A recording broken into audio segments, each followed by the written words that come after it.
ano, nung isang araw doon, di ba puyat siya? Ngayon puyat siya eh. Oo. Oo. Squatter na siya natulog. Nung isang araw, puyat din daw siya. Kasi paglaban siya ng swimming, 400 meters sa Krabi. Oo nga daw. Si Chris. Ang layo ng resistance na natin dito. Dito ba tayo? Hindi, doon tayo sa falls. Hinintay lang nila tayo.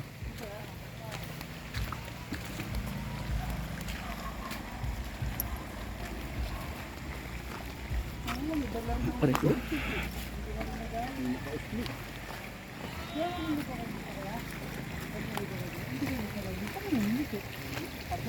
Sa taas. Pag summer, harangan nila yan. Sila sa ano, swimming pool. Hawak ko yung ano. Hindi, okay. Oh, magaan lang to. Hindi, wag na sir. Wag na. Wala para. Wala na akong bubuhatin. Okay, papabuhat sa akin. Sir, pahawak na. Hindi, yan. Ganyan mo. Para makita naman ako kasi. Yan. Hindi, wag mo. Video ito? Oo. Yan. Yan. Saan ba hawak? Teka, yan. Ayan po.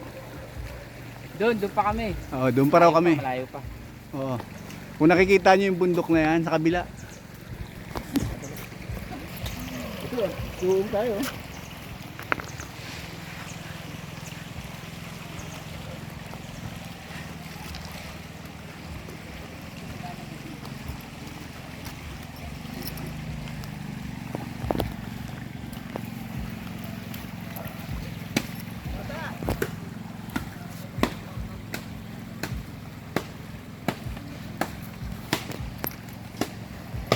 Pag hindi ako nakarating, wala kayong kanin.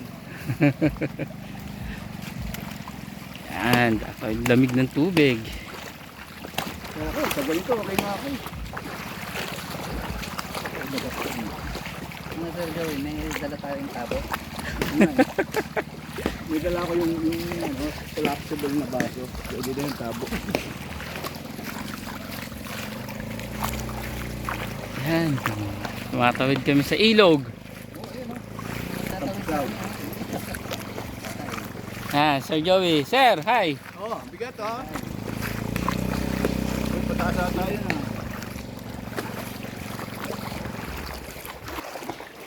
Sarap ng tubig.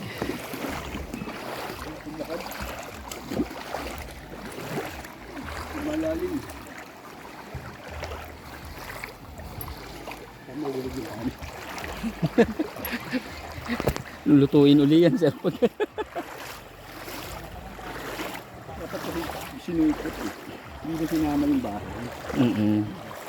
May purdon pa na.